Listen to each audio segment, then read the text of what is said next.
La scène s'ouvre sur un groupe de voyageurs se frayant difficilement un chemin à travers une forêt alors que le soir tombe et que le soleil commence à se coucher. Ils étaient sur ce qui est connu comme la route commerciale des compagnies Byron, mais l'un d'eux réalisa bientôt qu'il s'était perdu après toute la distance qu'ils avaient parcourue, exprimant sa frustration de marcher dans la forêt à une heure aussi tardive. La tension monta parmi les membres de la caravane lorsque l'un d'eux demanda carrément au chef du groupe, nommé Byron, si c'était la première fois qu'il empruntait cette route. L'homme exprima son regret d'avoir signé ce contrat et d'avoir engagé seulement 10 gardes, déclarant que s'il avait su que la route serait aussi difficile, il n'aurait pas entrepris ce voyage en premier lieu. Byron essaya de défendre sa position, niant que c'était leur premier voyage et justifiant le fait qu'il se soit perdu en disant que le terrain et les montagnes changeaient avec le temps. Pendant ce temps, 2 autres hommes, Baxter et Tiish, observaient la situation. Tiish avança l'hypothèse que si les marchands disaient la vérité sur leur connaissance du chemin, alors il devait y avoir un facteur externe qui avait causé le changement du terrain de toute la zone avant que Tiish ne l'interpelle soudainement d'un ton en colère et d'avertissement.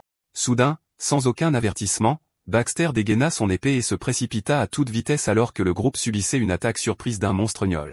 Un état de choc régna parmi les hommes lorsqu'ils remarquèrent que ce monstre portait une armure fabriquée par les Uruks, et ils réalisèrent immédiatement qu'ils étaient tombés dans un piège bien tendu. Baxter donna l'ordre à tout le monde de se rassembler et de ne pas se disperser, les avertissant que quiconque se séparerait du groupe serait dévoré instantanément. Les gardes se retrouvèrent complètement encerclés alors qu'innombrables yeux brillants apparurent dans l'obscurité autour d'eux. Tilik demanda anxieusement leur nombre, et son compagnon répondit qu'il valait mieux ne pas essayer de les compter. Les monstres lancèrent une attaque générale, et une bataille sanglante et violente éclata dans laquelle les combattants crièrent aux monstres de mourir. Au milieu du chaos, Byron exprima son étonnement devant la brutalité excessive du combat même s'ils affrontaient des monstres, mais il fut immédiatement réduit au silence par une menace féroce de Tiish. Tiish jura de faire payer aux marchands un lourd tribut pour cette épreuve à condition qu'ils restent en vie. Après avoir éliminé la première vague de monstres, Baxter avertit ses camarades de ne pas se relâcher, affirmant que les pièges à monstres sont toujours continus et ne se terminent pas facilement. À peine avait-il fini ces mots que Byron cria, pointant vers l'horizon où apparut un monstre troll au corps massif. Tout le monde était stupéfait et terrifié de voir un troll apparaître après leur bataille avec les gnolls. La panique saisit le cœur des hommes, et l'un d'eux cria la nécessité de se disperser immédiatement sinon le troll les finirait tous d'un seul coup. Byron céda au désespoir, croyant sa fin arrivée et que tous les mercenaires étaient voués à mourir. Baxter commença à analyser la situation, se demandant si ce troll était une créature entraînée ou une arme de guerre devenue incontrôlable. Perplexe face à l'idée de produire de telles armes en grand nombre dans une forêt comme celle-ci, Baxter réalisa que l'évasion était désormais impossible, alors il donna rapidement ses ordres, disant à 2 de ses hommes de protéger et de rassembler les marchands et ordonnant à Tiish d'attirer l'attention du troll et de l'éloigner des marchands la prochaine fois qu'il lancerait quelque chose. Tiish s'opposa véhémentement au plan, traitant Baxter de fou, et suggéra de sacrifier les marchands et de les utiliser comme appât pour s'échapper avec leur vie. Mais il demanda ensuite à Baxter s'il avait un plan. Baxter confirma qu'il avait effectivement un plan que Tiish connaissait bien. Ils attendraient un moment où le troll serait distrait puis se précipiterait rapidement entre ses jambes, une manœuvre qu'ils avaient effectuée plusieurs fois lors de leur bataille passée. Malgré sa question, Tiish semblait terrifié par cette idée et murmura qu'il préférait mourir plutôt que de la répéter à nouveau. Alors qu'il courait pour exécuter le plan, il s'arrêta soudainement après avoir remarqué quelque chose d'étrange. Il réalisa que le troll ne les regardait pas, mais regardait dans une direction complètement différente. En un instant, avant que le troll ne puisse attaquer, il tomba brusquement au sol avec une force si énorme qu'il envoya Tiish voler dans les airs. Tiish se releva en état de choc, se demandant ce qui s'était passé, et adressa sa question à Baxter, lui demandant comment il avait abattu un monstre aussi énorme. Baxter n'était pas responsable. De l'obscurité émergea un autre monstre plus grand et plus terrifiant avec des yeux bleus brillants. Cette nouvelle créature avança calmement vers le cadavre du troll tombé. Au milieu de l'étonnement complet des mercenaires et des marchands, le monstre ramassa le corps du troll puis lui écrasa froidement la tête avec ses mains nues. Alors que la terreur s'emparait de l'un des marchands, il demanda à Baxter quelle était la nature de cette créature terrifiante. Baxter répondit que quelqu'un de la ville comme lui n'en avait probablement jamais entendu parler auparavant, et que dans cette forêt au moins, cette créature était considérée comme la plus sauvage de toutes. À tel point que les légendes disent que quiconque la rencontre ne revient jamais vivant. Il révéla ensuite son identité, disant que c'était un ogre. Le marchand fut complètement choqué en entendant ce nom.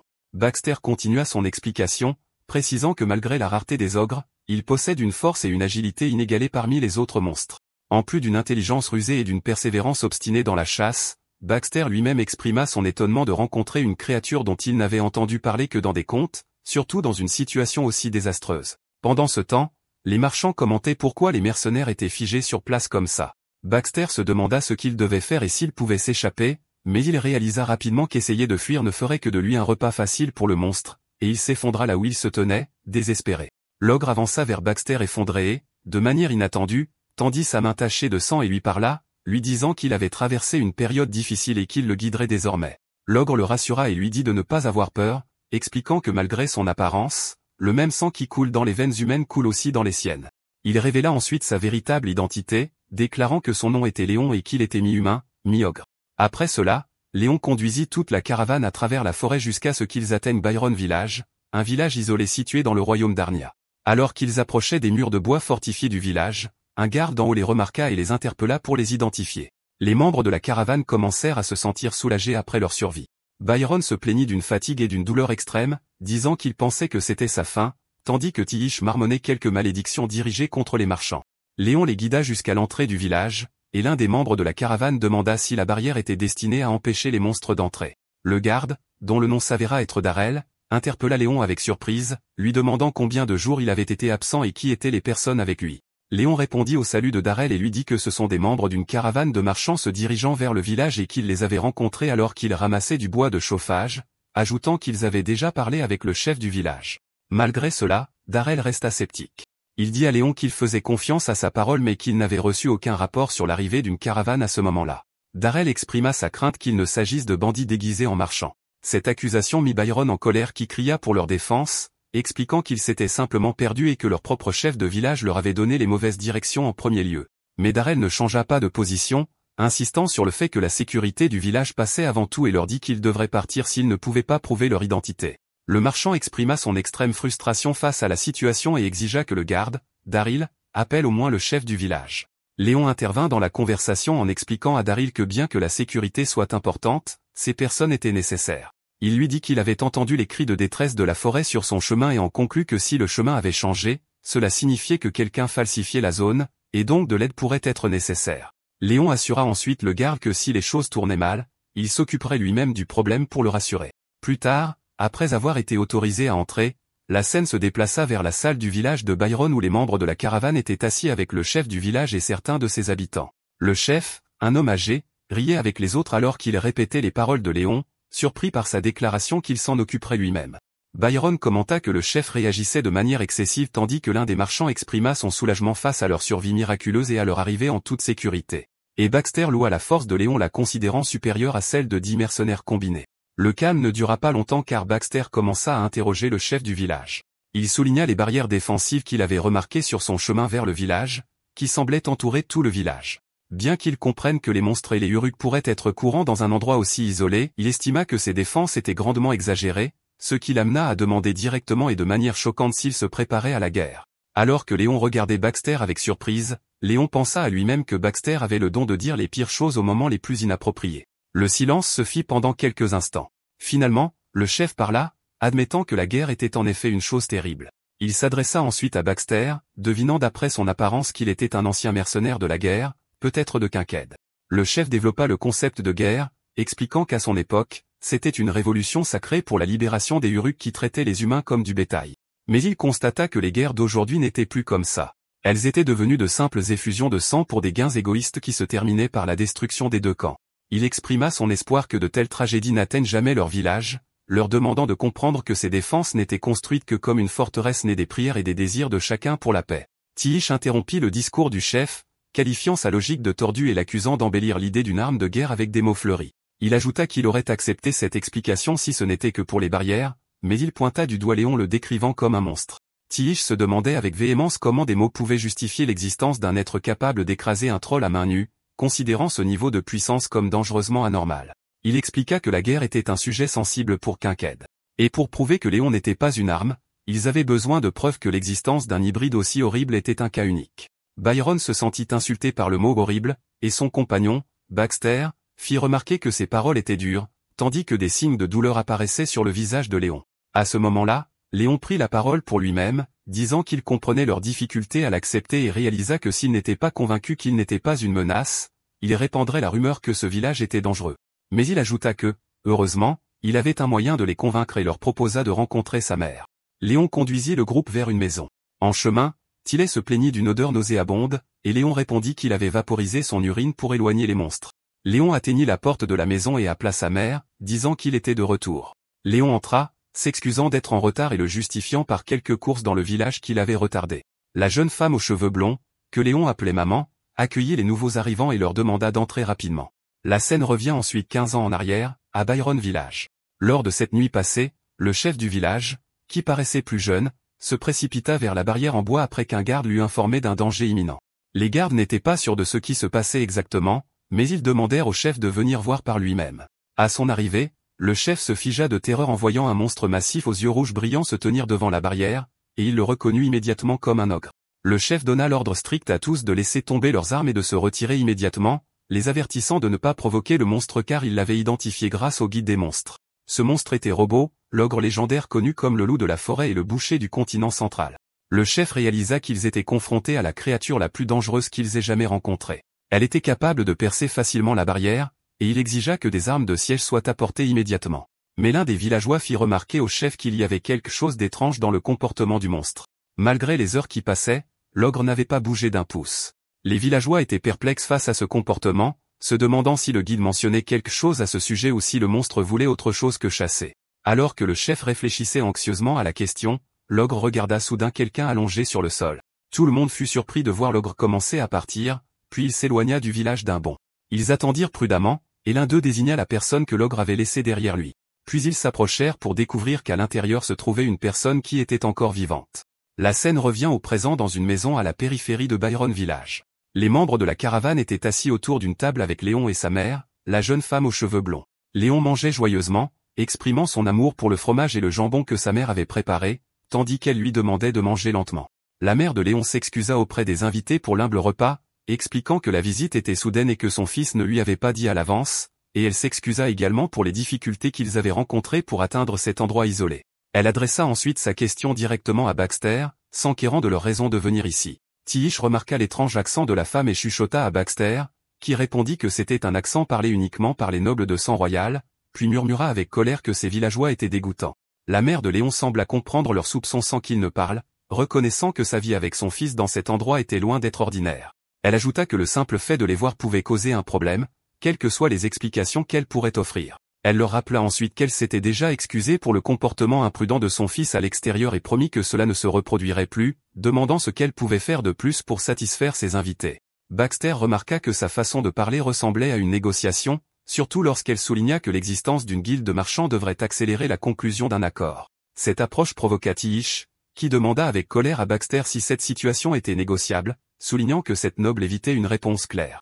Il insista sur le fait qu'en tant que personne de Kincaid, il devait connaître la vérité. Baxter essaya de calmer Tiish, lui rappelant que son fils était celui qui leur avait sauvé la vie et qu'il devrait être reconnaissant et en rester là. Mais Tiish semblait déterminé à poursuivre la discussion. Tiish ignora les tentatives de Baxter pour le calmer et continua de crier sur la mère de Léon, exigeant qu'elle explique pourquoi une femme de son rang se cachait dans cet endroit et ce qui l'avait poussé à donner naissance à un hybride sauvage en premier lieu. La mère de Léon essaya de l'arrêter, disant que ses paroles étaient blessantes, mais Tiish n'en tint pas compte et rétorqua avec colère qu'elle devrait d'abord considérer sa propre position. Il la décrivit comme pathétique de subir ce sort dans une région reculée sans même avoir la force d'affronter le chaos du monde extérieur. Tiish se lança dans un discours émotif sur la guerre, parlant de la façon dont ses camarades de Kincaid étaient massacrés sur les champs de bataille. Il mentionna comment la soif de victoire sans fin des nations en guerre les avait même poussés à utiliser des démons dans leurs batailles, et il jura qu'il n'oublierait jamais les atrocités commises pour le contrôle d'un morceau de terre. Il conclut son discours en exprimant son extrême dégoût de trouver l'une des armes de guerre hybrides dégoûtantes même dans cet endroit isolé. À ce moment-là, Baxter cria son nom, Tiok, ce qui le fit taire immédiatement. Baxter prit alors les choses en main, commençant à interroger la mère de Léon avec un calme ferme. Il lui demanda si elle et son fils étaient le secret que le village cachait derrière toutes ces barrières défensives. Il lui demanda ensuite quel genre de rancune pouvait pousser une femme de son rang à accepter volontairement la semence du monstre appelé le roi cramoisi. La mère de Léon sembla profondément affectée et les supplia, disant que ce n'était pas ce qu'il pensait et qu'il lui était difficile d'expliquer la vérité. Léon essaya de la protéger, criant à maman. Mais Tiish lui ordonna froidement de dire la vérité. Tiish intervint à nouveau avec sarcasme, demandant si ce n'était pas par rancune, alors était-ce juste un goût particulier pour se mêler à d'autres races. Avant qu'il ne puisse terminer sa phrase, la mère de Léon hurla de terreur. Non, Léon. À ce moment-là, Tiish fut frappé par une violente force invisible qui le renversa au sol, laissant du sang couler de lui alors qu'il haletait à la recherche d'air. La mère de Léon tomba au sol en essayant de l'arrêter. Léon était la source de l'attaque, debout et haletant lourdement, un étrange symbole rouge en forme d'araignée étant apparu sur sa poitrine. Alors que Léon était en état de choc, Baxter se déplaça rapidement et attrapa Tiish. Léon regarda nerveusement ce qu'il avait fait, puis regarda sa mère avec inquiétude dans les yeux. Alors que sa mère se précipitait vers lui demandant de se calmer, Léon l'appela d'une voix faible, « Maman ». Baxter saisit ce moment, s'approchant de tout en regardant avec des yeux brillants. Léon se transforma en une forme plus bestiale avec des dents pointues et des oreilles pointues et avertit Baxter de ne pas s'approcher de sa mère. Baxter précisa que la lame de son épée n'était pas dirigée vers sa mère, mais vers Léon lui-même, qui ne ressemblait plus à un humain à ses yeux. La mère de Léon cria le nom de son fils, mais Baxter la rassura en lui disant qu'il avait évité de le blesser gravement, et que le coup était uniquement destiné à le calmer. Mais Baxter parut surpris. Alors qu'il réalisa que sa frappe n'avait pas du tout pénétré le corps de Léon, Baxter conclut que le sang de l'ogre en était la raison et qu'une attaque superficielle ne suffirait pas. Pendant ce temps, Baxter remarqua que le regard de Léon était fixé sur sa mère, réalisant qu'elle pourrait être la prochaine cible, et se déplaça rapidement pour prendre une position défensive et bloquer l'attaque à venir, mais Léon l'attrapa et le jeta au loin. Léon bondit et se dirigea vers Baxter, déplaçant la bataille vers la forêt voisine sous le clair de lune. Baxter avait du mal à faire face à l'immense puissance de Léon, mais il remarqua son intelligence innée car même dans son état de rage, il choisit de se battre dans un espace ouvert qui convenait à son grand corps. Puis Baxter réalisa quelque chose de plus profond. Léon choisissait délibérément ses mouvements de manière à ne pas mettre en danger sa mère à la maison. Léon s'approcha rapidement et attaqua Baxter à courte portée, mais Baxter l'évita facilement, ce qui stupéfia Baxter lorsqu'il réalisa que Léon imitait habilement ses propres mouvements de combat. Se demandant comment il avait réussi à les saisir si rapidement, Léon asséna un puissant coup à Baxter qui le renversa au sol. Tiish regarda la scène avec inquiétude, réalisant que Baxter était en réel danger. La mère de Léon se dirigea vers le lieu du duel. Et alors que Léon se préparait à asséner un coup final à Baxter, des gouttes de lumière commencèrent à tomber du ciel. À ce moment-là, Baxter réalisa qu'il en avait assez vu. Il a compris que Léon avait réussi, d'un simple regard, à analyser ses mouvements et à préparer une contre-attaque parfaite. Il a admis que sans le pendentif vert brillant autour du cou de Léon, cette contre-attaque l'aurait tué sur le coup. Et il a exprimé son étonnement face à l'existence d'un outil capable de contrôler un ogre enragé de cette manière. Baxter s'est souvenu de la mère de Léon et a commenté que c'était une femme vraiment remarquable d'être capable de gérer la puissance de son fils. Léon a commencé à se calmer progressivement, et Baxter s'est avancé et a présenté des excuses officielles. Il a expliqué qu'en tant que membre de Kincaid, il devait faire preuve de prudence face à la menace des hybrides utilisés comme arme de guerre et a admis qu'il avait été trop sensible parce que c'était la première fois qu'il voyait un tel cas. Il a ensuite dit à Léon qu'il le considérait maintenant comme un enfant intelligent et discipliné vivant dans une société humaine et a promis que son groupe garderait leur secret pour sa sécurité et celle de sa mère. Léon s'est complètement calmé et a repris sa forme normale, avec l'air extrêmement épuisé. Sa mère l'a appelé et lui a demandé de venir se reposer car il se faisait tard. Léon est allé vers elle et l'a serré fort dans ses bras, pleurant sur son épaule en l'appelant maman. Dehors, Tiish était allongé blessé sur le sol, maudissant toute la situation. Le lendemain matin, la caravane a quitté le village. La mère de Léon était dans sa maison en train de préparer de la nourriture. Après avoir fini de mettre la table, elle ne s'est pas assise pour manger, mais a plutôt attendu le retour de son fils Léon après qu'il ait fini de guider la caravane sur son chemin. La scène se déplace vers Léon qui se déplace avec la caravane, les conduisant sur le chemin souhaité. Byron était parmi la caravane, se plaignant que le voyage de retour était plus difficile que l'arrivée, et Baxter se demandait pourquoi il prenait une route sinueuse. Léon a répondu qu'il ne s'agissait pas seulement d'éviter le danger, mais aussi parce que la forêt lui disait que c'était le chemin sûr, et il leur a assuré qu'une fois qu'ils auraient dépassé cette forêt, leur chemin serait complètement sûr. La caravane voyageait maintenant près de la frontière de Helbrun, et le marchand portait toujours Tiish inconscient, tandis que Baxter lui assurait qu'il le paierait généreusement pour l'avoir porté. Quant à Léon, il les avait rejoints pour les conduire et les guider sur leur chemin. La caravane poursuit son voyage avec Léon appelant Baxter oncle. Léon s'excuse auprès de Baxter pour la route difficile mais le rassure qu'ils approchent de la ville.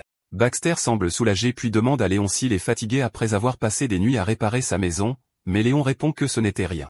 Léon dit avec enthousiasme à Baxter que tout au long du chemin, il s'est souvenu des histoires d'aventure qu'il lui avait racontées sur la ville, un endroit qu'il ne connaissait que par son odeur de loin.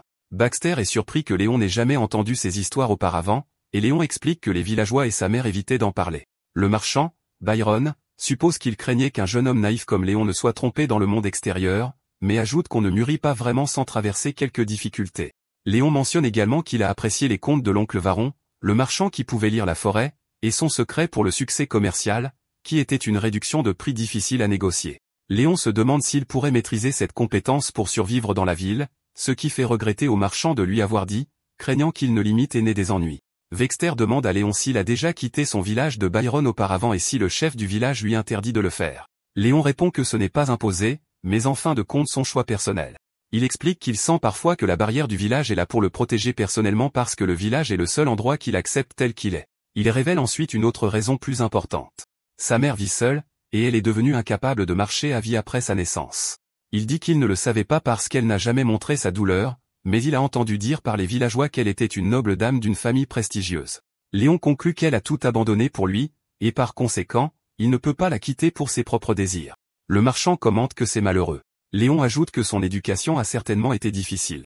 En raison de son appétit hérité d'ogre, il ne voulait manger que de la viande crue quand il était enfant, ce qui horrifie le marchand. Baxter change soudainement de sujet et demande directement à Léon s'il avait reçu des ordres préalables pour surveiller la route commerciale de la guilde Varon à travers la forêt. Léon s'énerve et essaie d'éluder, affirmant que leur rencontre n'était qu'une coïncidence, mais Baxter insiste, disant qu'il ne peut pas mentir. Le marchand clarifie qu'il est reconnaissant d'avoir été sauvé, mais cela deviendrait un problème si Léon agissait sur des ordres secrets. Léon affirme qu'il ne s'agit pas de guerre ou de quoi que ce soit d'effrayant, puis il avoue la vérité. La forêt entourant leur village était infestée de bandits Uruk. Bien que leur nombre ne soit pas important, ils étaient suffisamment dangereux pour menacer les marchands et les petits groupes de mercenaires, ce qui a entraîné la perturbation des routes commerciales qui sont le gagne-pain du village. Baxter se rend compte que c'est la raison du secret du village et que Léon avait laissé son odeur dans la forêt pour marquer son territoire et effrayer les ennemis, ce que Léon confirme. Léon ajoute que les traces des bandits ont soudainement disparu. Et bien que les défenses du village aient pu contribuer, il croit que sa présence en tant qu'ogre de la forêt a eu le plus grand impact. Baxter demande s'il a fait tout cela juste pour la réputation du village, mais Léon dit non, expliquant qu'il y a plus à cela. Léon révèle le vrai danger, disant que les Uruk agissent étrangement ces derniers temps, commençant à apprivoiser les monstres Knoll et Troll, et allant même jusqu'à changer le terrain de la forêt elle-même. Il ajoute qu'on a l'impression que la forêt elle-même appelle à l'aide. Léon essaie d'avoir l'air optimiste, disant que tout ira bien, et il s'en occupera lui-même si nécessaire, mais il s'arrête soudainement. Puis il pointe vers l'avant, annonçant leur arrivée à leur destination, la ville de Riden. Léon arrive avec la caravane à l'entrée de Riden City, où Baxter lui fait ses adieux.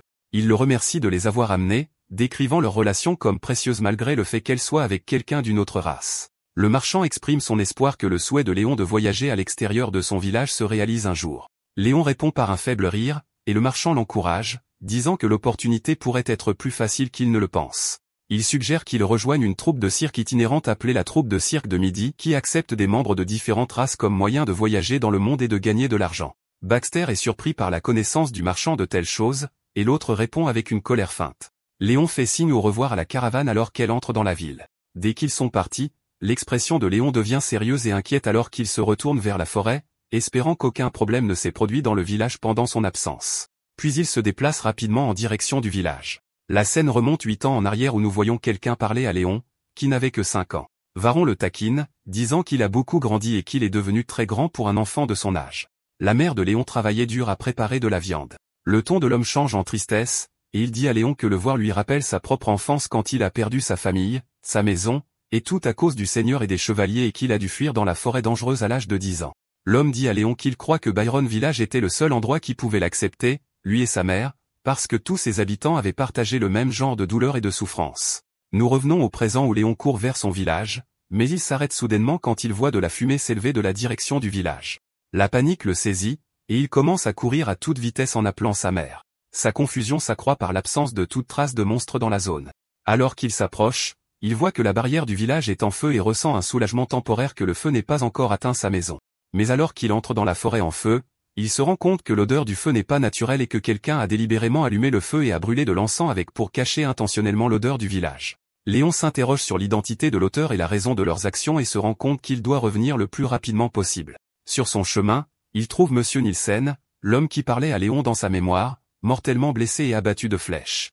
Nielsen lutte pour prononcer le nom de Léon. Alors que Léon essaie de l'aider et de le porter au village pour le soigner, Nielsen l'arrête, réalisant que son heure est venue, et lui donne un dernier avertissement alors qu'il expire. Il demande à Léon que lorsqu'il retournera au village, quoi qu'il y voie, il doit garder son sang-froid et son esprit. Après la mort de Nielsen, Léon continue son chemin avec chagrin et détermination. Léon se souvient des derniers mots de Nielsen alors qu'il atteint enfin les portes du village. Là, il voit une scène horrible où des soldats organisés se tiennent sur les barrières, tirant des flèches sur les monstres en contrebas. Léon a été choqué à son arrivée de constater que l'attaque n'était pas le fait de monstres déchaînés, mais d'une armée organisée de monstres qui s'étaient positionnés sous les barrières, faisant pleuvoir des flèches sur les villageois. Sur les murs, le commandant Kane a donné l'ordre à tout le monde de se préparer à tirer, soulignant la nécessité de cibler d'abord les trolls portant des échelles car les envahisseurs escaladaient déjà le mur. Kane exprimait sa confusion quant à la façon dont ce qu'il pensait n'être qu'une poignée de bandits Uruk s'était transformé en une armée organisée si rapidement, et il était certain que quelqu'un était derrière cette attaque systématique. Soudain, l'un de ses hommes cria son nom, pointant avec terreur quelque chose au-delà de la force d'attaque. Derrière l'armée, une créature massive et terrifiante avec des yeux rouges brillants apparut, chevauchant une bête géante ressemblant à un loup, un warg, semant la terreur dans le cœur des défenseurs qui s'interrogeaient sur la taille et l'identité de ces envahisseurs. Ils n'avaient jamais vu quelqu'un capable de dompter un warg auparavant. Kane identifia le chef comme un Uruk des terres désolées, le genre que l'on ne voit que sur le champ de bataille de Truvnia, et fut surpris par sa présence ici. Soudain, une flèche fut tirée et toucha l'un des défenseurs qui cria de douleur. Kane s'adressa à ses hommes, confirmant qu'il ne s'agissait pas d'une simple attaque Uruk aléatoire. La flèche portait un message. Et alors que Kane ordonnait à ses hommes d'arrêter le saignement de l'homme blessé, le commandant Uruk ordonna que quelque chose soit envoyé immédiatement, et il semblait que son message était destiné au petit ogre du village. En bas, l'attaque continuait alors que les forces d'invasion tentaient d'escalader les échelles. Alors Kane ordonna à ses troupes de se préparer et de lancer une volée de flèches pour les empêcher de monter. Les flèches furent tirées intensément, et l'adjoint du commandant Uruk regarda la bataille avec mépris, commentant qu'il ne s'attendait pas à ce que les villageois se battent avec autant de bravoure. Mais à ce moment, une flèche le frappa, et il tomba mort au sol. L'énorme commandant descendit de sa bête et regarda les humains avec dédain. Pendant ce temps, l'un des défenseurs examina le message tombé, s'interrogeant sur son contenu et notant que l'écriture n'était pas dans la langue Uruk. Le commandant monstre ordonna à ses disciples, et ils amenèrent un groupe de prisonniers humains. Kane se prépara à ordonner une autre volée de flèches, mais l'un de ses hommes l'arrêta soudainement et lui dit de regarder. Les défenseurs virent que les éclaireurs qu'ils avaient envoyés plus tôt, y compris Daryl, étaient conduits par l'ennemi. Kane cria à tout le monde de cesser l'attaque, ayant réalisé que l'ennemi utilisait leurs camarades comme boucliers humains.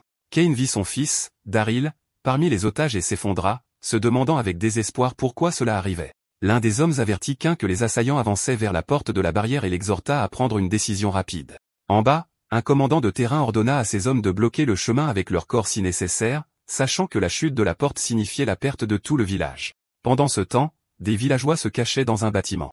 L'un d'eux se demanda avec crainte pourquoi ils se cachaient au lieu d'aider à fortifier les portes, mais un autre guerrier les fit taire, soulignant qu'il n'avait pas remarqué que leur bataille précédente contre les monstres était étrangement facile et insista sur le fait que se battre de cette façon était futile et que les assaillants devaient en vouloir à quelque chose de précis.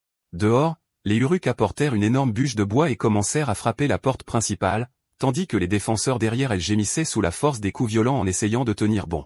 À l'extérieur des murs, le commandant Uruk parlait à quelqu'un. L'autre personne était impressionnée par les progrès de la bataille, commentant que les défenses du village allaient bientôt tomber grâce à l'expérience de combat du commandant et confirmant que, comme promis, il l'aiderait également dans sa chasse. Pendant ce temps, sur le mur, l'un des hommes exhortait Cain à prendre une décision rapide pour sauver la situation. Cain était en proie à un conflit interne amer tandis que son fils, Daryl, l'appelait du milieu des otages avec une voix faible, « Père ». L'un des guerriers s'avança et dit à Cain qu'ils avaient pris leur décision. Bien qu'il comprenne son hésitation puisque l'otage était son fils, il n'y avait pas d'autre moyen de le sauver. Exprimant son regret pour ce choix difficile, Cain ne pouvait se résoudre à donner l'ordre de tirer les flèches. Alors le guerrier s'excusa auprès de lui, et un autre défenseur prit l'initiative et donna l'ordre aux archers de se préparer à tirer.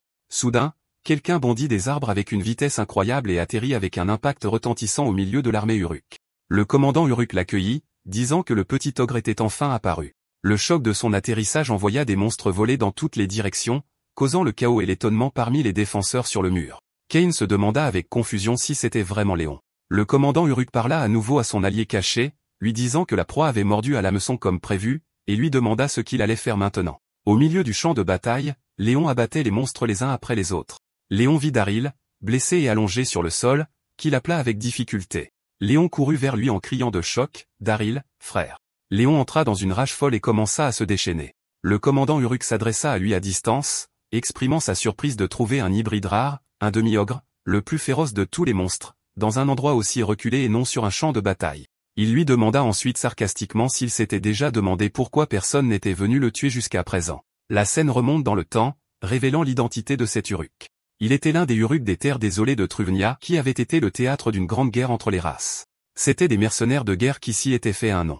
Ils étaient un hybride d'humain et d'Uruk, ayant hérité des forces des deux races, excellents dans l'utilisation des armes, le commandement et même la guérilla. Mais leur nombre était très faible car ils ne pouvaient être produits que par une méthode mystique perdue. Lorsque la guerre prit fin et qu'ils se retrouvèrent sans argent, ils commencèrent à gagner leur vie en acceptant toutes sortes de missions de chasse dangereuses.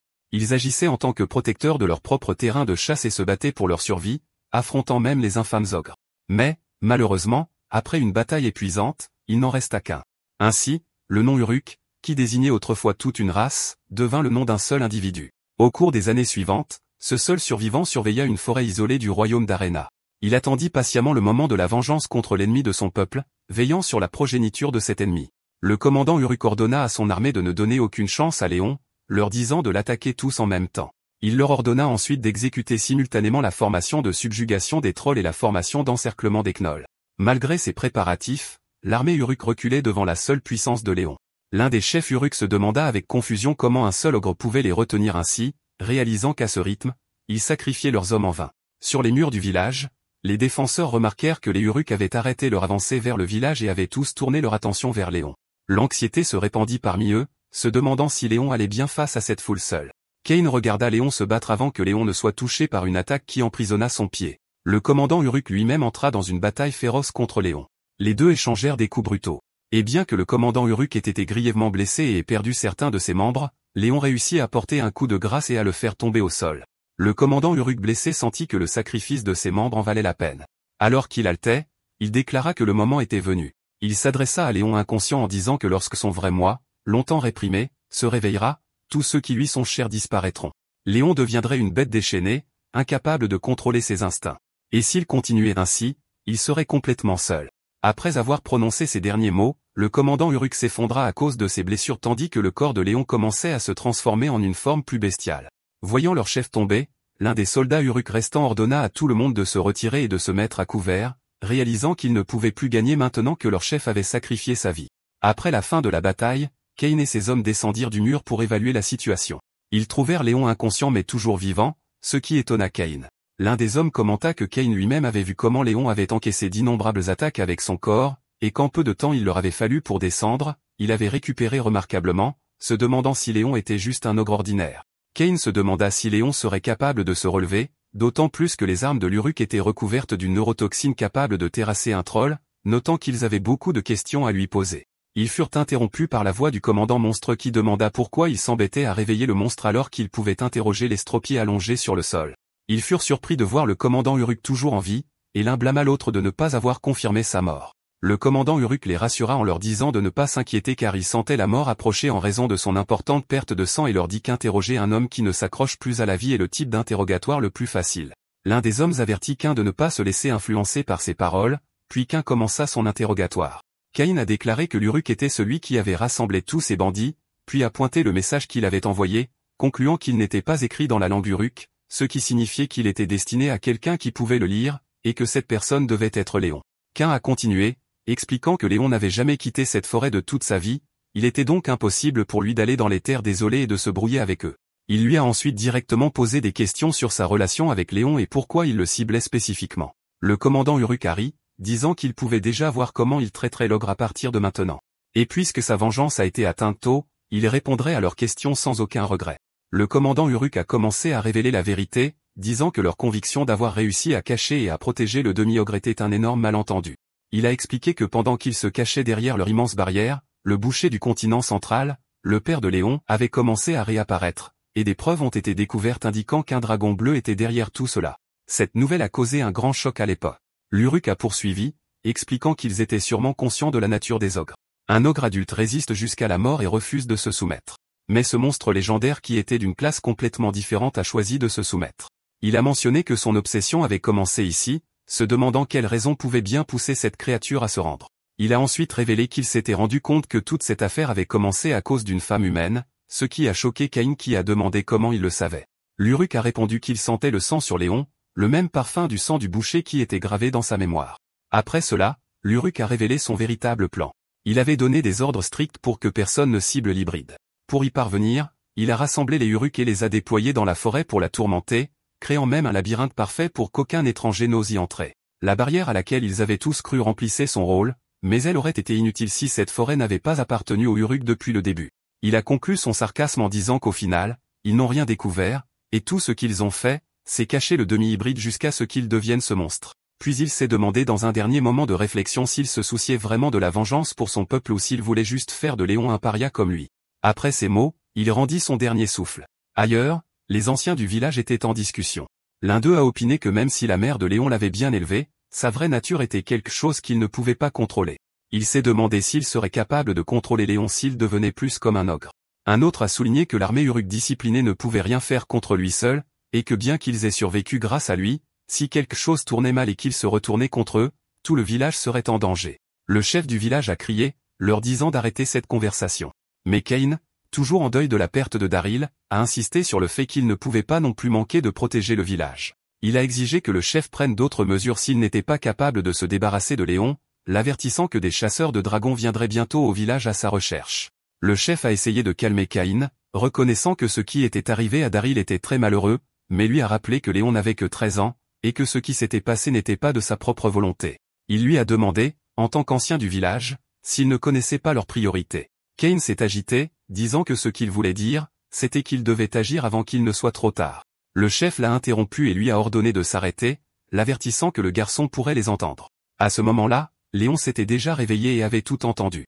Il s'est demandé, est-ce que les anciens ont commencé à se battre à cause de moi parce que je suis entré dans une rage? Il s'est demandé pourquoi il avait fait ça. Et si c'est ainsi qu'était son père, il détestait ça. Il détestait l'idée que c'était son image aux yeux des autres. Les anciens ont été surpris quand ils ont réalisé qu'il était éveillé. Le chef du village marchait avec Léon, le rassurant qu'il n'y avait pas lieu de s'inquiéter et qu'il irait bientôt mieux. Il lui a dit qu'il allait presque bien maintenant, mais qu'ils avaient un peu tardé à le dire à sa mère, Léonia, exprimant son espoir qu'elle comprendrait la situation compte tenu des circonstances. Puis le chef du village lui a assuré que quoi que quiconque dise, Léon était celui qui avait sauvé le village et qu'il était très reconnaissant et fier de lui.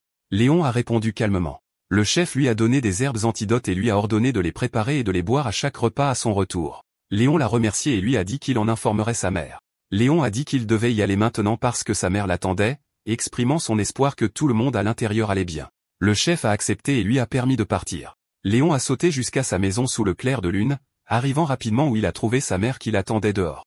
Il a atterri et l'a appelée, puis s'est précipité vers elle, l'avertissant qu'il était dangereux de rester près de la clôture, surtout par une nuit comme celle-ci. Sa mère lui a dit de s'arrêter et de se calmer. Elle lui a dit qu'elle allait bien et qu'il n'y avait eu aucun trouble là-bas, mais elle a souligné que ce n'était pas le problème maintenant. Elle s'est adressée à lui, disant qu'elle avait entendu dire qu'il était intervenu lui-même dans le chaos qui s'était produit dans le village, même si elle lui avait demandé de ne pas le faire. Elle a mentionné qu'il lui avait dit que Nielsen était mort à la clôture extérieure et lui a demandé si c'était ce qui lui avait fait perdre le contrôle. Léon s'est souvenu des paroles gentilles de Nielsen quand il était jeune et de la façon dont il souhaitait avoir un fils comme lui. Léon s'est excusé auprès de sa mère de l'avoir inquiété et a admis qu'il ne pouvait pas supporter de voir Nielsen mourir de cette façon, expliquant qu'il était une personne spéciale pour lui. Il s'est souvenu comment Nielsen l'avait averti dans ses derniers instants de ne jamais perdre son sang-froid.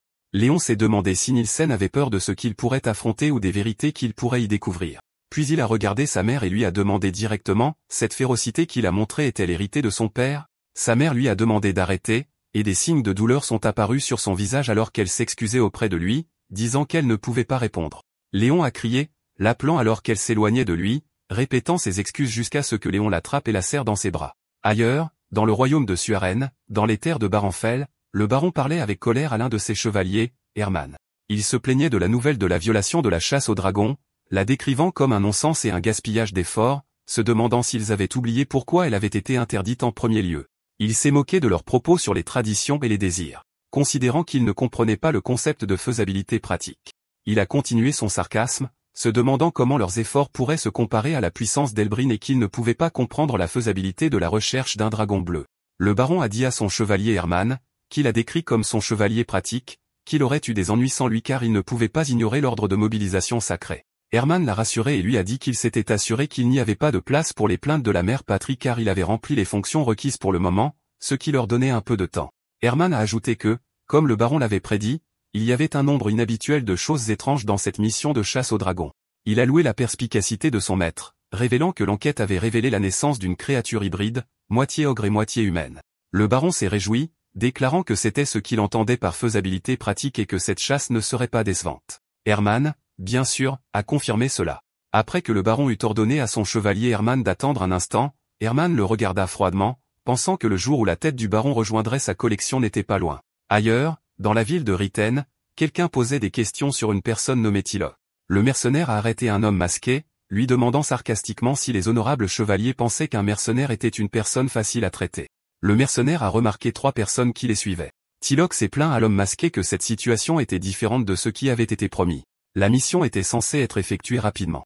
L'homme masqué a répondu vivement à Tilok, l'avertissant que son insolence avait franchi la ligne et qu'il devait connaître sa place, qu'il soit de Riden ou non, sinon sa vie pourrait se terminer avant même que la mission ne commence. Tilok a répondu que puisqu'ils étaient déjà là, pouvaient-ils gérer les poursuivants si les choses tournaient mal, exprimant son doute quant à leur capacité à affronter un ogre dans la forêt? L'homme masqué a murmuré un seul mot, faisabilité pratique. Pendant ce temps, Léon était seul dans la forêt. Il réalisa que ce n'était pas le moment de rester les bras croisés et qu'il devait chasser avant la nuit. Car puisqu'il ne pouvait pas retourner au village avant un moment, il devait prendre soin de lui. Léon partit et commença à chasser un sanglier avec une compétence qu'il ne savait pas posséder, car il pensait n'avoir jamais appris à chasser auparavant. Il réalisa que sa mère avait dû éviter de lui enseigner cela pour l'élever autant que possible comme un humain, et il comprit que c'était compréhensible. Après avoir frappé le sanglier et l'avoir jeté à terre, Léon pensa que peut-être à cause du sang de son père, il pouvait se déplacer légèrement et comprendre la nature des bêtes, trompant la proie, l'épuisant, puis frappant son point faible dans un moment d'inattention. Il se demanda si sa mère avait peur que l'image de son père n'apparaisse en lui. De retour dans la forêt de Byron, l'homme masqué et ses compagnons étaient en chemin. Tilok se plaignait encore, décrivant la forêt comme un labyrinthe où des gobelins armés et des trolls entraînés les attaquaient. L'homme masqué fut surpris par l'idée d'un troll entraîné, alors Tilok lui demanda sarcastiquement s'il croyait à une guerre raciale dans un endroit aussi reculé. L'homme masqué considéra cela comme une exagération, mais Tilok insista que c'était quelque chose de ce genre. Tilok parla, soulignant que même dans ces zones reculées, il existe des villages reliés à la guilde des marchands. Mais récemment, il y a eu une grande agitation avec les orques environnants et que l'instigateur n'était autre que l'Uruk de Trovinia. L'homme masqué reconnut le nom, notant qu'il était une figure de proue pendant la guerre raciale. Tilok commenta qu'il était étrange qu'il vienne jusqu'ici, puis demanda à l'homme masqué avec un sourire narquois son opinion, soulignant que l'affaire semblait plus compliquée que simplement chasser une bête. L'homme masqué lui dit qu'il y avait beaucoup de choses qui le surprendraient et l'exhorta à se dépêcher car ils étaient sur le point d'arriver. Alors qu'ils avançaient, les compagnons de l'homme masqué tendirent une embuscade à un gobelin et l'interrogèrent, mais le gobelin insista qu'il leur avait déjà dit tout ce qu'il savait. Le compagnon de l'homme masqué pensait que puisque l'Uruk était mort, il réalisa que le jugement d'Herman était correct. Il avait pensé que c'était juste un simple village. Il dit à son compagnon qu'Herman suivrait le mercenaire Kinked, Tilok, vers un autre endroit, qui semblait être lié à la proie.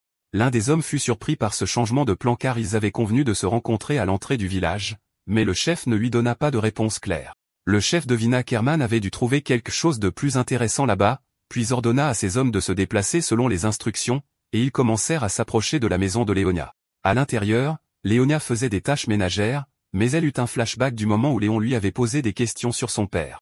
Soudain, Léonia sentit quelqu'un à l'extérieur essayer de forcer la porte. Un peu plus tard, Tilak fit irruption dans la pièce en criant qu'il n'y avait personne à l'intérieur, mais il fut surpris de la trouver. Il s'excusa sarcastiquement pour l'intrusion, affirmant qu'il n'avait pas réalisé la présence de la noble dame d'une beauté incomparable. Léonia s'adressa à lui calmement, soulignant qu'il lui avait rendu visite à nouveau.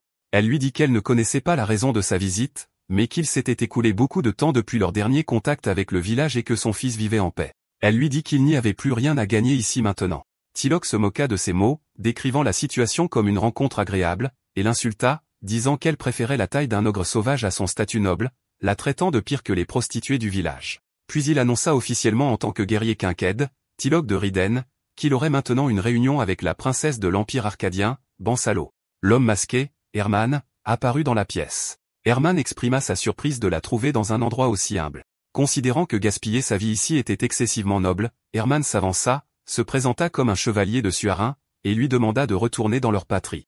Léonia répondit qu'elle ne savait pas comment la vérité avait atteint cet endroit reculé, mais qu'il était trop tard. Elle ajouta que les Bansalo qu'il connaissait l'auraient retrouvé beaucoup plus vite. Et puisqu'elle avait été laissée seule jusqu'à présent, l'affaire était déjà réglée. Herman répondit qu'elle avait été officiellement déclarée morte, mais Bansalo n'avait jamais abandonné l'espoir, ce qui signifiait que son Altesse aurait pu revenir à tout moment. Herman lui demanda si elle considérait sa situation actuelle comme inacceptable. Puis il la rassura, disant qu'elle pouvait mettre ses soucis de côté car c'était lui qui allait effacer ce sang impur. Dehors, l'homme masqué discutait de son plan avec ses hommes. Il mentionna que la cible, Léon, réside ici régulièrement, et que bien qu'il soit un hybride, son schéma de comportement n'est pas différent de celui d'un ogre, suggérant que ce n'est qu'un instinct animal. Il ajouta qu'il avait entendu dire que Léon pouvait communiquer, mais qu'en fin de compte, un ogre reste un ogre. Il exprima son soulagement à ce sujet car il avait peur qu'il soit trop humain, soulignant qu'il était encore jeune, environ 13 ans. Il leur ordonna de préparer la formation de chasse aux ogres et d'obtenir des résultats avant de rencontrer Maître Herman. Pendant ce temps, Léon revenait avec le sanglier qu'il avait attrapé. Il pensa qu'il était tard et remarqua que l'odeur de la viande était particulièrement nauséabonde. Bien que cela ne le dérange pas, il savait que sa mère détestait cette odeur. Il décida de demander à tante Ben d'y mettre beaucoup d'épices. Puis il s'inquiéta en pensant que le visage de sa mère était devenu très triste ces derniers temps et qu'elle ne répondait pas à ses questions, et il conclut que ce qui s'était passé auparavant devait être à cause de lui. Léon retournait à sa maison, espérant que sa mère se sentirait bientôt mieux. Soudain, ses yeux s'écarquillèrent d'alarme, et avant qu'il ne puisse comprendre ce qui se passait, il fut pris en embuscade par plusieurs assaillants. Il fut blessé mais riposta avec acharnement, se demandant avec confusion la raison et la source de cette attaque. Il réalisa qu'il n'avait pas senti ou perçu leur présence juste avant l'attaque et conclut que c'était définitivement une chasse organisée. Il regarda autour de lui anxieusement, essayant de localiser ses ennemis et se demanda qui ils étaient. Il continua à esquiver les coups, mais il fut à nouveau blessé avec une profonde entaille lorsqu'un des hommes masqués le frappa par derrière. Léon tomba à genoux de douleur et se demandant pourquoi. Il pensa que pendant tout ce temps, il avait vécu et s'était caché en toute tranquillité. Alors pourquoi le chassait-il à nouveau? Il sentait que c'était une grande injustice. Alors qu'un des assaillants levait son épée pour porter le coup final, les yeux de Léon brillèrent de détermination, décidant de ne plus abandonner. Pendant ce temps, à l'intérieur de la maison, Telak se moquait d'Herman, le décrivant comme la personne prévisible qui était fatiguée de servir un noble nouveau riche qui avait acheté sa position. Il lui reprocha d'avoir perdu son sang-froid face à une telle opportunité. Telak continua ses insultes, considérant que tous les nobles comme lui étaient pathétiques et que les regards condescendants que Laonia lui avait lancés auparavant n'étaient rien d'autre qu'une imprudence creuse. Herman pensa en lui-même, disant qu'il pouvait se disputer comme il le souhaitait, mais que les choses ne se passeraient pas comme il le voulait. Léonia leur dit que celui qui verserait du sang à la fin serait le visiteur. Soudain, Herman regarda vers la porte avec surprise. Et à ce moment, Léon fit irruption dans la pièce avec force, tendant la main pour attraper Herman, mais il s'arrêta avant de le toucher. Herman saisit cette occasion et pointa son épée sur lui. Léon para habilement l'attaque rapide de l'épée d'Herman. Herman exprima son admiration pour le mouvement de Léon, se demandant où il avait appris une telle agilité. Leur affrontement entraîna une puissante vague d'énergie qui stupéfia Tilok. Tilok pensa en lui-même que l'audace d'Herman était au-delà de la normale et se demanda si Herman cachait sa vraie force. Léon fut également surpris de trouver un maître d'épée dans cet endroit. Herman se tenait avec son épée brillante tandis qu'il tenait sa mère, la protégeant des attaques d'Herman, et Léonia cria son nom avec anxiété. Léonia dit à Léon de se calmer, l'assurant qu'il ne pourrait pas lui faire de mal et l'exhorta à se cacher et à sortir de là immédiatement. Mais Herman envoya un puissant coup d'énergie de son épée vers Léon qui cria de douleur. Herman annonça qu'au prochain tour, il n'y aurait aucune pitié.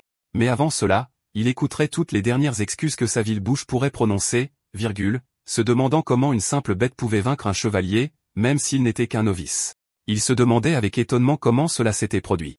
La scène revient en arrière pendant quelques instants à la forêt de Byron où le compagnon de l'homme masqué haletait. Il a dit que, bien qu'il ne soit qu'une petite bête, il n'avait jamais aimé tuer les jeunes. Son compagnon a répondu qu'il n'en avait pas l'air. L'homme a remarqué que la taille de Léon était légèrement inférieure à celle d'un ogre adulte. L'homme a dit à Léon que la résistance était inutile car il ne pouvait pas changer ce avec quoi il était né, et que la seule raison d'être de la proie était d'être chassé. En un instant, Léon s'est déplacé avec une vitesse incroyable et a esquivé l'attaque de l'homme, qui a été choqué par son mouvement. Léon a lancé une contre-attaque et a grièvement blessé l'homme.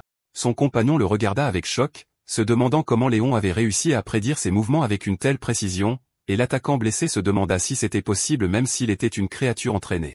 Plus important encore, c'était illogique car Léon était censé être inconscient et en état de rage maintenant. Un autre homme s'est demandé avec colère si la drogue toxique n'avait pas fonctionné correctement et a décidé d'achever rapidement Léon avant qu'il ne se rétablisse complètement. Mais Léon l'a affronté calmement, révélant qu'il savait que les aiguilles qu'il lui avait lancées étaient empoisonnées et qu'il voulait le transformer en bête pour la chasse. L'homme a été choqué par l'intelligence de Léon et sa capacité à comprendre la situation, ressentant même l'écho de la forêt. Léon leur a demandé quel mal il leur avait fait et si être né ainsi était un péché qui l'obligeait à accepter volontairement la mort. Puis il leur a retourné la question, se demandant si la bête qu'ils avaient affrontée jusqu'à présent était morte volontairement pour eux et les avait ensuite attaqués. Léon a renversé l'homme qui hurlait de terreur face à ses mouvements fous. Les attaquants ont réalisé que Léon émettait le poison qui s'était répandu dans son corps sous la forme d'une vapeur hallucinogène et l'utilisait contre eux. À ce moment, les rôles ont été inversés, et ils sont devenus la proie. Léon s'est déplacé avec une vitesse fulgurante parmi eux, et l'homme était terrifié car il n'avait pas touché un seul cheveu de lui. Réalisant que la fumée qui avait caché leur odeur s'était dissipée, il paniqua. Car si cette situation continuait, Léon se dirigerait sûrement vers Maître Herman, ce qui ne devrait jamais arriver. Léon se demandait, est-il une bête ou un humain, et est-ce que cela a vraiment de l'importance? Puis il s'est demandé quelle forme il devrait prendre pour pouvoir vivre. Pendant ce temps, Herman se demandait si c'était le moment, mais il a décidé que cela n'avait pas d'importance et qu'il interrogerait lui-même ses disciples plus tard. Pour sa part, Herman s'adressa à Léon, disant qu'il était juste curieux du point de vue d'une bête pendant un moment, puis lui ordonna froidement de s'assurer qu'il mourrait clairement devant sa mère. car de cette façon, la princesse abandonnerait facilement. Hermann attaqua, mais Léon lui résista obstinément, affirmant qu'il ne le laisserait jamais faire comme il le souhaitait. Léon para l'attaque d'Hermann tout en protégeant sa mère. Léon a répété son insistance qu'il ne le laisserait pas faire à sa guise. Hermann le regarda avec colère. Alors qu'en arrière-plan, Tiloc maudissait la situation, considérant ce qui se passait comme de la folie et se demandant pourquoi tous ceux qui utilisaient la lame d'Aura avaient des tempéraments aussi vifs. Puis il pensa que les choses se déroulaient comme prévu. Léon a sauté hors de la maison en s'éloignant de l'endroit où se trouvait sa mère afin que rien ne lui arrive s'il se battait de toutes ses forces. Hermann se tenait là, rassemblant son énergie, et soudain, il sortit une longue lance brillant d'énergie et chargea la lance avec son énergie interne et lança une attaque dévastatrice et la pointa dans la direction de Léon, créant une explosion massive. De loin, le compagnon de l'homme masqué a vu l'explosion et a crié avec étonnement que c'était Maître Hermann. Il se demanda avec colère si cet ogre lui avait finalement tapé sur les nerfs. Il expliqua à son compagnon que d'une manière qui ne convenait pas à un maître d'épée, Maître Hermann portait toujours une longue lance pour des raisons pratiques. Bien que cette arme soit méprisée pour être utilisée par les fermiers, Hermann n'avait pas négligé son pouvoir spécialisé dans la chasse, mais il ne l'utilisait que dans de très rares circonstances, ce qui signifiait que la situation était grave. L'homme cria avec enthousiasme qu'il avait vu l'explosion, et de cette façon, ils ont pu confirmer l'emplacement de Maître Hermann et ordonna à son compagnon de se déplacer à vitesse maximale, mais l'autre l'a averti que se déplacer rapidement pourrait attirer l'attention des bêtes de la nuit, ce qui les mettrait en grand danger. Le premier répondit avec colère qu'ils avaient déjà laissé l'ogre s'échapper à cause de leur négligence, et que ce qu'ils devraient craindre maintenant était la réprimande de la nuit plus que les bêtes, et qu'il n'y avait pas de temps à hésiter. Ils se sont précipités rapidement vers l'endroit d'où la lance avait été lancée. Ailleurs, Léon se déplaçait dans la forêt. Il se sentait étourdi et embrumé, peut-être à cause de l'effet du poison. Son corps bougeait tout seul, et il se demandait si c'était la nature qu'il avait héritée de son père, le principe de la chasse. Il sentait que ses sens de chasseur s'étaient aiguisés et que le chasseur poursuivrait toujours sa proie, surtout si c'était un humain. La lance d'Hermann apparut pourchassant Léon. Soudain, il sentit l'explosion massive d'énergie, et la lance jaillit vers lui à grande vitesse, lui infligeant de graves dommages. Le chef du village parlait aux anciens de Laonia lorsqu'ils ont remarqué une fumée inhabituelle s'élevant en direction de sa maison, et ils se sont demandé si quelque chose s'était passé après une période de calme. L'un d'eux a mentionné que Ken les avait avertis que la lignée de Léon apporterait bientôt des problèmes et qu'ils devraient être très prudents. D'autres se demandaient s'ils pouvaient rester les bras croisés alors que la vie de Léon et de Léonia pourrait être en danger et ont suggéré qu'ils vérifient au moins la question. Mais le chef du village hésita, disant que Léonia était avec Léon. Et si la question était au-delà de la capacité de Léon à gérer, il ne serait pas en mesure de faire grand-chose non plus. Alors que le chef se demandait si la sécurité du village était la priorité, l'un des anciens s'y opposa, disant que la sécurité de Laonia pourrait être la plus grande menace pour le village. Il annonça que si la force de défense était incapable, il se déplacerait lui-même. Sur ce, les autres décidèrent de le suivre et partirent vers la source de la fumée. Dans la forêt, une meute de loups suivait l'odeur du sang de Léon après qu'il ait été blessé. Dans la forêt, les compagnons de l'homme masqué se dirigeaient vers l'emplacement d'Hermann. Après que les compagnons de l'homme masqué aient atteint le site, Hermann trouve ses collègues vaincus. Leur chef a dit à Hermann qu'ils étaient trop tard et que leur échec était certain. Hermann lui demanda sarcastiquement s'il devait considérer cela comme une insulte. L'homme l'avertit désespérément, lui disant d'être extrêmement prudent et lui expliqua que bien que l'ogre soit une créature intelligente, il suit l'instinct, pas la logique. Hermann leur a dit que Léon possède l'intelligence humaine en plus de sa nature innée et qu'il a été maîtrisé en tant qu'humain. L'homme lui a dit qu'il n'était que des parties aidant Maître Hermann dans son travail. Hermann répondit, bien. Puis leur demanda si, d'un point de vue pratique, il devrait leur épargner la vie et leur ordonna de lui donner leurs mains ne maniant pas l'épée. Alors qu'il réfléchissait au problème suivant, il remarqua l'arrivée des anciens du village et sourit en disant que l'appât était arrivé juste à temps.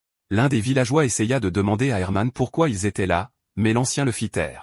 Quelqu'un demande au chef du village s'ils sont capables de vaincre Hermann et ses compagnons. La scène se déplace vers un passé lointain où un vieil homme avertissait son fils que défier le Seigneur ne se termine jamais bien, décrivant sa rébellion comme une crise de colère enfantine. Le fils répondit que les impôts avaient atteint 70% et qu'il mourrait de faim s'il continuait à nourrir les seigneurs. Le père lui demanda si c'était sa seule justification, et le fils répondit que depuis que les filles des fermiers avaient été pendues sur la place, tout avait changé. Il rappela à son père que le jour où les plus jeunes filles devaient être emmenées pour servir le Seigneur la nuit, c'était le père lui-même qui avait dit qu'il préférait mourir en fuyant plutôt que de laisser cela arriver. Puis le fils révéla qu'il connaissait les rencontres secrètes de son père avec cette fille, et que c'était lui qui l'avait poussé à fuir. Le père avertit son fils que la haine qui va au-delà de la justification est plus dangereuse, alors le fils s'excusa auprès de lui. Mais la rébellion contre le Seigneur Suarin était beaucoup plus importante que prévu, et le Seigneur, qui était resté silencieux jusqu'alors, finit par bouger. La scène revient au passé pour révéler les conséquences de cette rébellion. Alors que le Seigneur Suarin se déplaçait comme s'il s'attendait pleinement à ce que les choses atteignent ce stade, il répondit d'une manière digne de son statut et de sa dignité. Il réprima la première rébellion à grande échelle dans la région avec une violence extrême, mettant fin à la rébellion dans un échec lamentable sans atteindre aucun gain ni objectif. Le père ne pouvait rien faire d'autre que regarder secrètement le corps de son fils pendre sur la place publique. C'était le maximum qu'il pouvait faire. Cependant, le seigneur, avec une indifférence totale, garda intact le poste de fonctionnaire des approvisionnements du père. Au moment où le père réalisa cela, il décida de fuir Siorin car une horreur qui ne pourrait jamais être oubliée avait pris racine dans cet endroit. Ce profond traumatisme a commencé le jour où, en 3 nuits seules, il a massacré 400 miliciens sans une égratignure. Nous sommes revenus au présent. Le chef du village était perdu dans ses pensées, se souvenant de ce qui était arrivé à son fils alors que les villageois criaient d'anxiété, appelant leur chef. Soudain, un des hommes d'Hermann se déplaça rapidement, annonçant que cet homme, un des anciens, disait quelque chose. Et avant qu'il ne puisse terminer sa phrase, il poignarda l'aîné nommé Den et le tua. Le chef hurla le nom de son autre compagnon, Henderson, de terreur. Mais avant qu'il ne puisse faire quoi que ce soit, un autre homme poignarda Henderson et le tua également.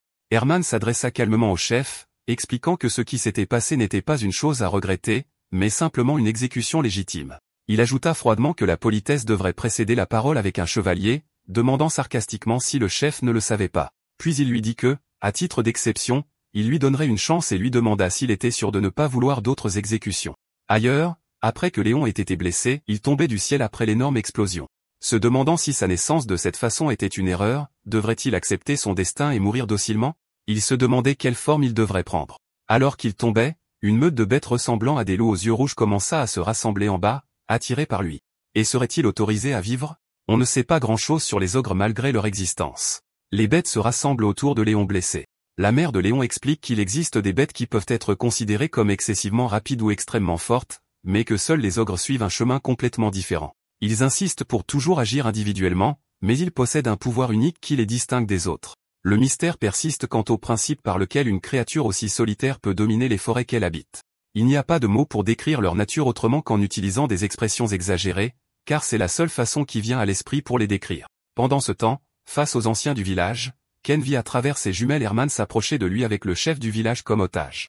Hermann lança une attaque puissante et soudaine et dirigea son attaque depuis l'aura bleue vers le mur de la forteresse du village, ce qui entraîna une explosion massive d'énergie qui causa de grandes destructions.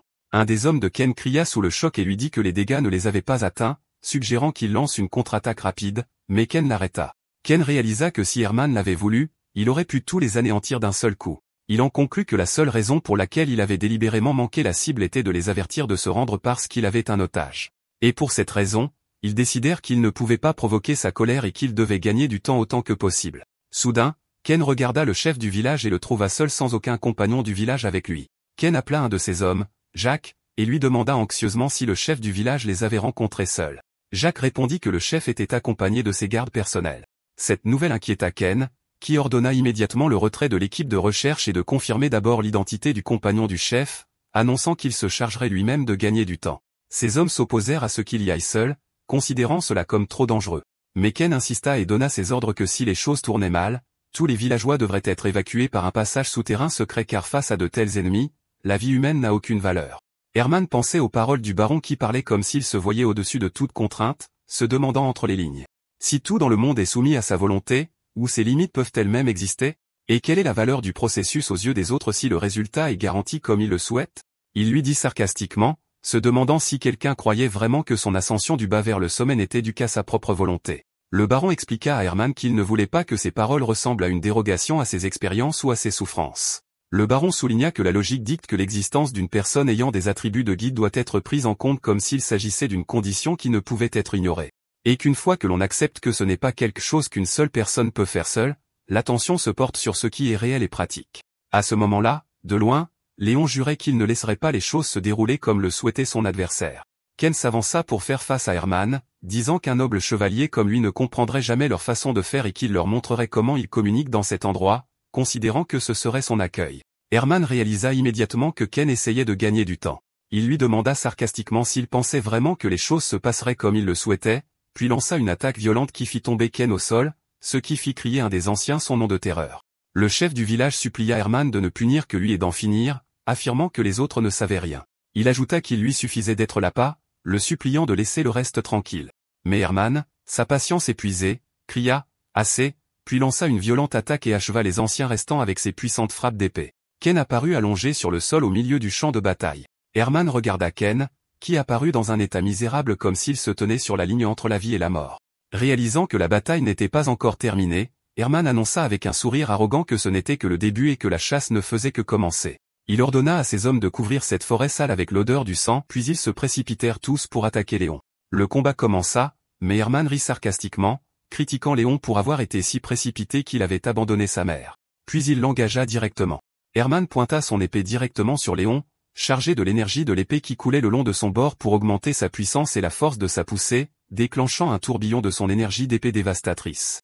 Herman remarqua l'étrange mouvement de Léon et se moqua de lui pour avoir osé lui résister considérant que c'était tout ce qu'il avait. Il lui cria qu'il n'était pas différent du reste et lui asséna un coup puissant exprimant sa déception.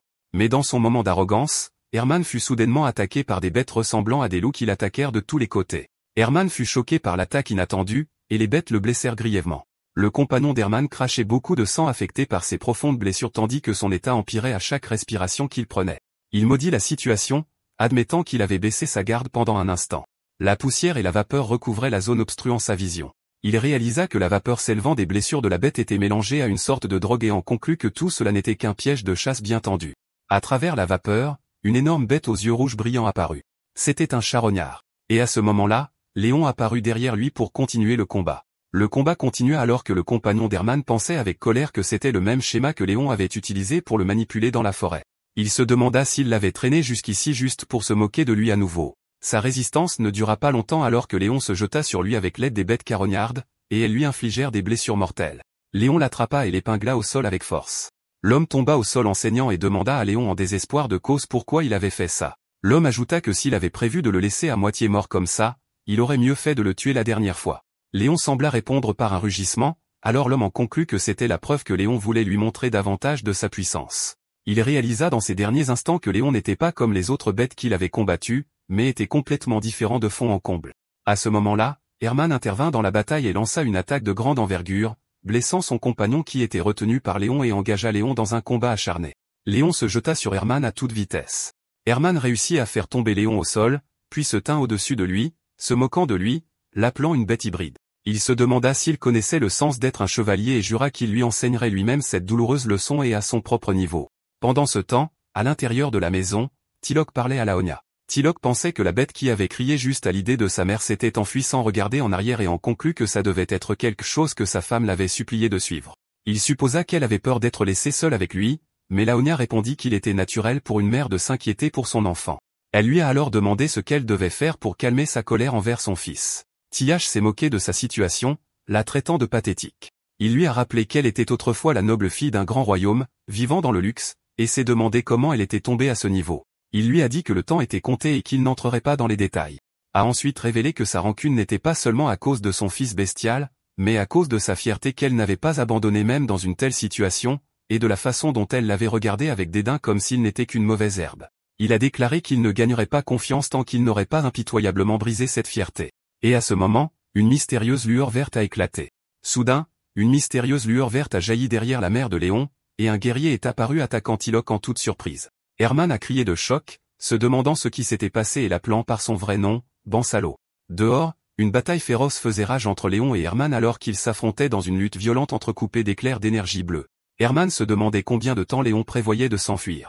Léon a chargé de toutes ses forces en utilisant son épaule comme un bélier humain et s'est précipité pour entrer en collision avec Herman lors d'une attaque surprise. Herman a bloqué la charge de Léon avec son épée, mais la force du coup était si immense qu'elle l'a repoussé, traînant ses pieds sur le sol.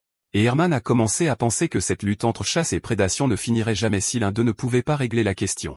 Herman a remarqué qu'il y avait une étrange puissance qui s'échappait de Léon, une puissance qu'il n'avait jamais vue auparavant. Il a ricané en lui-même à l'idée qu'un humble hybride comme Léon puisse devenir le roi de la forêt en si peu de temps. Il a continué son sarcasme, considérant ce qu'il voyait de Léon comme risible et se demandant si c'était tout ce qu'il pouvait montrer. Une énorme bête est apparue derrière Herman et a essayé de lui bondir dessus par derrière, mais Herman a capté son mouvement au dernier moment, alors il s'est retourné rapidement et a esquivé l'attaque. Herman a réussi à porter un coup puissant qui a coupé la main de la bête. Herman n'a pas donné une seconde chance à la bête, alors il s'est jeté sur elle en utilisant l'une de ses compétences de combat. À chaque coup de son épée, le souffle de la bête s'est raccourci jusqu'à ce qu'il porte le coup final qu'il a mis en pièces, et ses restes ont été dispersés sur le sol. Herman se tenait haletant, essayant de reprendre son souffle tandis que des gouttes du sang de la bête tombaient sur lui d'en haut comme une pluie sombre. Léon a demandé avec étonnement comment Herman pouvait être un chevalier, et ce dernier a souri sarcastiquement et a répondu par une contre-question, se demandant ce que Léon avait pensé de lui à l'origine. Léon a commenté que c'était ce à quoi il fallait s'attendre d'un chevalier car il était complètement différent des soldats ordinaires. Herman avait réussi à éviter le piège qu'il lui avait tendu même dans cet état. Herman est entré dans une rage folle, traitant Léon d'hybride sans valeur et jurant de lui faire payer d'avoir osé lui répondre. Léon s'est moqué de lui, disant qu'en tant que chevalier, il ne pouvait même pas cibler ses points faibles, lui qui n'était qu'une marionnette de Travinia. Herman lui a dit avec colère qu'il oubliait sa place. Herman a lancé son épée vers Léon, chargé d'une énergie interne rugissante qui a propulsé la lame pour lui bondir dessus avec une vitesse fulgurante.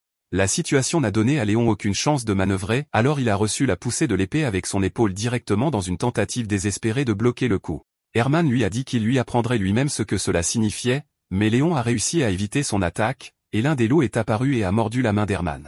Léon a saisi cette occasion pour porter un coup écrasant qui a envoyé Herman voler.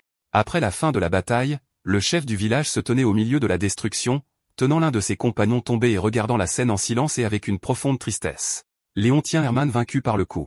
Herman se souvient avec colère, traitant Léon de racaille de Travinia et d'esclave des Uruks, et exprimant son dégoût que des gens comme lui soient ceux qui ont conduit les chevaliers du continent dans cet état misérable. Léon répond, s'interrogeant sur l'utilité de ces menaces, affirmant qu'il a déjà surmonté le sens du mot chevalier et qu'il peut le faire encore et encore. Herman suppose que l'attachement de Léon à ce titre signifie qu'il est lui-même originaire de Travinia, ce à quoi Léon répond qu'il n'a jamais voulu que les choses en arrivent là. Herman hurle de colère à propos de la quantité de souffrance qu'il a endurée pour atteindre sa position et donne un coup de poing qui le termine pour de bon. Léon se tient seul au milieu de la destruction après avoir tué Herman. Léonia sort de sa maison après la fin de la bataille. Léonia cherchait Léon. Léon apparaît derrière la maison, étant revenu après un combat même si elle lui avait dit de fuir. Il a justifié son action en disant qu'il ne pouvait pas partir car les ennemis prévoyaient d'utiliser les villageois comme appât. Léonia l'a blâmé, lui rappelant qu'il aurait pu mourir et lui a demandé s'il était prêt à sacrifier sa vie pour un village qu'il avait renié auparavant. Léon a insisté sur le fait que c'était de bonnes personnes qui les avaient abrités et qu'ils étaient juste faibles et effrayés. Mais elle l'a averti que ce n'était pas une raison de mourir pour eux, et qu'à cause de ce qui s'était passé, ils essaieraient de les abandonner à nouveau, ce qui le choque. Léon s'est rendu compte que ce n'était pas une possibilité improbable et que ses paroles pouvaient être vraies et qu'il devait agir comme elle l'avait dit pour se protéger dans ce monde. Léon demande à Léonia comment elle va et ce qui est arrivé à Tyloch. Elle a dit à Léon que Tyloch était simplement parti lorsque le chevalier n'était pas revenu. Léonia remarque son état misérable et lui dit de se reposer maintenant et qu'ils nettoieront plus tard. Léon est d'accord et lui dit qu'il va aussi lui préparer un endroit pour se reposer. Mais il s'arrête et lui dit la vérité. Il s'est battu parce qu'il pensait que c'était la seule façon de continuer à vivre avec elle et la supplier de ne plus jamais lui demander de s'enfuir. Plus tard dans la nuit, Léonia était assise à le regarder pendant qu'il dormait et à regarder le pendentif vert brillant autour de son cou. Pendant ce temps, les villageois se sont rassemblés autour d'un grand feu dans le village. Et dans la salle du village, le chef était assis seul, inquiet. Il se souvenait de sa conversation avec Ken, qui lui avait dit qu'il ne le tenait pas responsable de la mort de son fils, Daryl, à cause de Léon.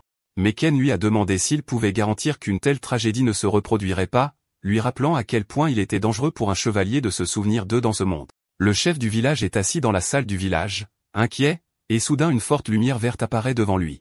Un homme énorme en armure se matérialise à partir de la lumière, et le chef se rend compte que les problèmes ont déjà commencé. Le chef appelle l'homme en armure du nom de Kaslen, s'émerveillant de son utilisation du pouvoir de Bansalo, et lui demande s'il a tout regardé tout ce temps. Kaslen confirme qu'il a dit au chef qu'un tel jour viendrait. Il a expliqué que bien qu'ils aient traversé de nombreux dangers au cours des 14 dernières années, cette situation était différente. Il a insisté sur le fait que tant que Léon était lié à un chevalier, la sécurité des princesses, Léonia, n'était plus garantie. Le chef se demanda si le problème était à cause de témoins, en particulier le mercenaire à la barbe épaisse, Tyloch. Kaslen l'a rassuré en lui disant que des mesures avaient déjà été prises pour le faire taire et qu'il s'était occupé de l'affaire de son côté. Le chef réalisa avec un choc que cela signifiait que Kaslen avait déjà contacté Léonia. Kaslen resta silencieux pendant quelques instants pendant que Léon dormait dans sa chambre. Puis il a demandé au chef sa décision. La scène passe à Léonia écrivant une lettre à côté du pendentif de son fils endormi pendant que des larmes coulaient silencieusement de ses yeux.